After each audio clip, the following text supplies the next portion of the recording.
اور کہاں پہ پہنچ گئے اس سارے سفر میں، اس ساری ذلت اور رسوائی میں اس ملک کی اور اس عوام کی. آپ سمجھتے ہیں میرا عمل دخل نہیں ہے، قاضی صاحب کا نہیں ہے، ہم سب کا ہے، کیونکہ ہم لوگوں نے ہی اس ملک کو برباد کیا. اور کوئی یہ سوچ نہیں رہا کہ یہ 25-26 کروڑ لوگ جو ہیں یہ جائیں گے کہاں. اور اگر یہ حالات خراب جیسے جس ڈائریکشن میں آپ اس ملک کو لے کے جا رہے ہیں تو یہ سب کے سامنے ہے. شاید کچھ لوگوں کو یہ گمان ہو کہ وہ بچ جائیں گے اور ہم مارے جائیں گے. نہیں، ان کی باری پہلے آنی، ہماری بعد میں آنی ہے.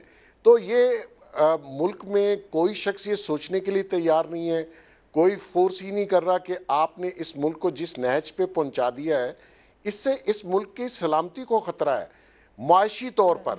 اور معاشی طور پر میں آج ایک ریڈیو پہ انٹرویو سن رہا تھا وائس آف امریکہ میں، وہ بار بار پاکستان کا ذکر کر رہے تھے کہ از اے بروک کنٹری، مطلب ہم فارغ ہیں پیسوں سے اور مانگ رہے ہیں ادھر ادھر سے. اور کب تک مانگیں گے؟ اب تو آپ کے دوست بھی شرمندہ ہو رہے ہیں کہ کہاں سے دیں گے آپ کو، کتنا دیں گے. دینے والا کب تک دے گا؟ ہم تو شاید مانگنے سے نہ رکیں گے.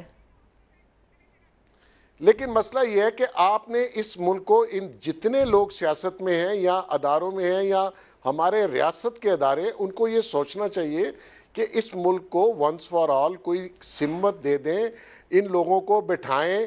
اب آپ دیکھیں، میں نہیں، ہم لوگ ہی ان کو ووٹ دے کے پارلیمنٹ میں بھجواتے ہیں اور پارلیمنٹ میں جو یہ ہمارا حشر کرتے ہیں، کوئی پارلیمنٹ نہیں ہے جس میں کوئی عوام کا فیصلہ ہو. کیا کسی کو بٹھانا پڑے گا تو پھر فیصلے ان کے اپنے ہوں گے؟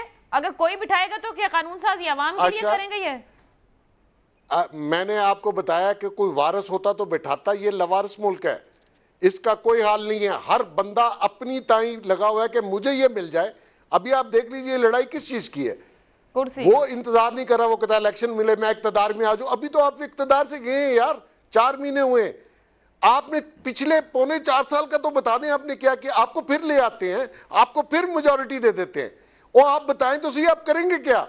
جو آپ نے پہلے کیا وہ کریں گے. ملک آپ خود کہتے ہیں سری لنکا بننے جا رہا ہے، آپ کا ایکس انٹیریئر منسٹر کہتا ہے تباہی مچنے جا رہی ہے اگست میں.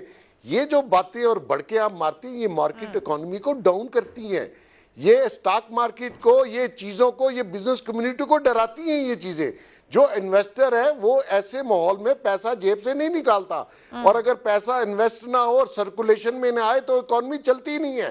یہ باتیں ان کو بتا، کیونکہ ان کا یہ ایشو نہیں ہے. ان کا نہ بجلی ایشو ہے، نہ پیٹرول ایشو ہے، نہ گیس ایشو ہے، نہ روزگار کا مسئلہ ہے. تو مسئلہ یہ ہے کہ یہ جو باقی عوام ہے، خدا نہ خواستہ اگر یہ جس طرف آپ لے کے جا رہے ہیں یہ باہر نکل آئے، یہ کھڑے ہو گئے، تو میں سمجھتا ہوں کوئی کنٹرول نہیں کر سکے گا. ان کو اس طرف سوچنا چاہیے کہ اس ملک کو کس ڈائریکشن میں آپ لے کے جا رہے ہیں. ٹھیک ہے عامر زیاد صاحب، جلسہ، دھرنا، بیان بازی، یہ آج کی زمینی حقیقت ہے. آئین و قانون کی تلاش ہے اس ملک میں. ہم جا کس طرف رہے ہیں؟ آپ کے خیال میں یہ جو ہمارا سفر اس وقت جاری ہے بطور معاشرہ، بطور ریاست، بطور حکومت، کوئی جیسے کہہ رہے ہیں سوچنے کی ضرورت ہے، بیٹھنے کی ضرورت ہے، کوئی بریک، کوئی یو ٹرن ہے کہ ہم بیٹھیں گے، ہم سوچیں گے، ہم کرنے کیا لگے، یا پھر کہا جائے کہ بریک فیلئر ہو چکا ہے نظام کا؟ ایسے بڑے دکھ کی بات ہے، پاکستان اب کچھ دنوں میں اپنی کہتے ہیں 75ویں سالگرہ منانے جا رہا ہے، اور جس طرح کا ڈسلوژنمنٹ، مایوسی مجھے آج لوگوں میں نظر آ رہی ہے، پڑھے لکھے پاکستانیوں میں، نوجوانوں میں، انہیں کوئی کہتے ہیں روشنی کی کرن نظر نہیں آ رہی. ان پہ ایسے لوگوں کو مسلط کر دیا گیا ہے کہ جن کے بدعنوان ہونے میں کوئی شک شبہ نہیں ہے، جن کو ماضی میں 12 آزمایا گیا ہے اور وہ فیل ہوئے ہیں. آپ نے پھر 20ویں صدی کی سیاست ہم پہ مسلط کر دی ہے. ایک یہ بہت بڑا سوال ہے. پھر ساتھ ساتھ یہ بھی ہو رہا ہے کہ جناب آگے کا کوئی راستہ نہیں ہے. آگے اگر مطلب ہے کہ جس طرح کے انتخابات ہوتے ہیں، جیسا کہ بھی فرما رہے تھے کہ جی بریانی کی پلیٹ پر اور پیسے دے کر جو ہے لوگ کہتے ہیں ووٹوں کے فیصلے ہوتے ہیں. ہم تو ڈائنسٹک پولیٹکس بات کرتے ہیں نا نیشنل لیول پہ کہ زرداری خاندان اور شریف خاندان. ہمارے یہاں کانسٹیٹوئنسی لیول پہ وہ ہے ڈائنسٹک پولیٹکس ہے. 60% جو نشستیں ہیں وہ ڈائنسٹک ہیں ہمارے یہاں. تو اس میں پھر آپ مطلب ہے جو کہتے ہیں نا کہ یہی اگر آپ چیزیں ڈالیں گے، مطلب ہے یہی اجزاء ڈالیں گے تو نتیجہ وہی نکلے گا جو آج نکلا ہے ہمارے سامنے. تو پاکستان کو جیسے قاضی صاحب کہہ رہے تھے کہ ایک بڑی تبدیلی کی ضرورت ہے، اور یہ تبدیلی جو ہوگی نظام کی تبدیلی ہوگی. جب تک نظام تبدیل نہیں ہوگا اس کے لیے عوام نکلے. ایک مرتبہ مارکا ہونا چاہیے. یہ جو ہم لوگ کہتے ہیں نا کہ وہ اگر آپ بعض اوقات bed piece is even worse دین اے وار، تو اگر آپ کہتے ہیں امن کے چکر میں بہت زیادہ پڑے رہے اور یہ ہوا ہے ہمارے ساتھ کہ ہم نے چھوٹے چھوٹے کمپرومائز عامر ضیاء صاحب، اس قوم نے 14 میں تبدیلی کے نام پر سفر کا آغاز کیا، 18 میں حکومت ملی، مگر 22 میں کہاں کھڑا ہے یہ ملک؟ اگر میں دیکھوں تو مجھے ایسا دکھتا ہے کہ ہم تو کوئی ریپیٹ ٹیلی کاسٹ دیکھ رہے ہیں، کتابیں اٹھا لیں تاریخ سے یا جن چیزوں کو ہم پچھلے 15 سال میں وٹنس کر رہے ہیں، مجھے تو ایک چکر سا نظر آتا ہے کہ گھوم پھر کر وہیں کھڑے ہوتے ہیں۔ نہیں، اس سے بدتر حالت میں کھڑے ہوئے۔ اس زمانے میں آپ یاد کریں ادارے متنازع نہیں بنے تھے، 2014 کی بات کریں اور اس وقت ایک بہت بڑی عوامی معذرت کے ساتھ عامر ضیاء صاحب، ادارہ یا کوئی بھی نظام ایک دن میں تو متنازع نہیں ہوتا ہے، کچھ سالوں کا اور دہائیوں کا سفر آپ کو اس نہج پہ لاتا ہے۔ آپ درست کہہ رہی ہیں، لیکن دیکھیں عائشہ جو فرق ہوا ہے نا، فرق وہ یہ ہے کہ پہلے جو تھا وہ ایک چھوٹا سا لبرل ایلیٹ ہوا کرتا تھا، سب نیشنلسٹ ہوا کرتے تھے جو اداروں پہ تنقید کرتے تھے۔ آج آپ دیکھیں کہ وہ تنقید جو ہے بہت زیادہ پھیل گئی ہے، یہ بڑی خطرناک بات ہے۔ یہ پاکستان میں پہلی بار ہوا ہے، پہلے نہیں ہوا کبھی ایسا۔ پہلے وہی ہمیں پتا ہوتا تھا یہ فلاں چھوٹی سی ایک ایتھنک پارٹی ہے، کوئی کانفرنس جماعت ہے، یا جو ہمارے سو کالڈ لبرل ہیں وہ لوگ تنقید کیا کرتے تھے۔ آج جو ہے وہ عوامی حلقوں میں بہت چیزیں بدل گئی ہیں۔ تو 2014 اور 2022 فرق ہے، اس میں اگر اداروں نے ہوش کے ناخن نہ لیے اور جنہوں نے ڈور الجھائی ہے انہوں نے سلجھانے کی کوشش نہ کی، اور عوام کی مرضی سے وہ یہ نہیں کر سکتے۔ عوام کو آپ کو ان کی اسپریشنز کو سامنے رکھنا پڑے گا۔ ٹھیک ہے قاضی صاحب، بالکل مختصر جو عامر ضیاء صاحب بات کر رہے ہیں، کیا چیزوں کا حل نکل آئے گا، نکال لیا جائے گا؟ کنٹرول میں تو کچھ نہیں، اور وہ خوف جو ایک پبلک میں خوف تھا، جو خاموشی تھی، وہ ختم ہو گئی ہے، آواز اٹھ رہی ہے اور اونچی ہو کے کان پھاڑنے تک جا سکتی ہے۔ حل ہے، نکال لیا جائے گا؟ دیکھیں ایک کام ہوگا، وہ ایشوز جنہیں ہم سلا چکے تھے یا سو گئے تھے وہ دوبارہ سے زندہ ہوں گے۔ سیاست کے چلن بدلنے پڑیں گے اگر ہم نے ایگزسٹ کرنا ہے، اور وہ ہو رہا ہے، کیونکہ اس کی وجہ یہ ہے کہ بالکل دو مختلف سیاستدانوں کا منہ ادھر ہے، عوام کا منہ اس طرف ہے، تو وہ اس طرف اپنے لیڈر ڈھونڈ لیں گے۔ وقت یہ ایک ایسا وقت آ گیا ہے کہ یہ کمپنی چلتی نظر نہیں آتی مجھے۔ نظام کو تبدیلی درکار ہے، کیا جنہوں نے الجھایا ہے نظام وہ سلجھانے کی طرف لے جا سکیں گے یا پارلیمنٹ اپنا مؤثر کردار ادا کر سکے گی؟ یہی سوالات ہیں جو عوام میں مایوسی پھیل رہی ہے، کیا اس پر توجہ کرتے ہوئے حل نکال لیا جائے گا؟ اس پر گفتگو آنے والے دنوں میں بھی جاری رہے گی اور معاشرے میں بھی اس وقت یہ گفتگو۔ اپنے مہمانوں کا شکریہ ادا کروں گی، عامر ضیاء صاحب، سعید قاضی صاحب ہمارے ساتھ ہیں، محسن بیگ صاحب، تینوں کا بہت شکریہ۔ اجازت دیجیے، اللہ حافظ۔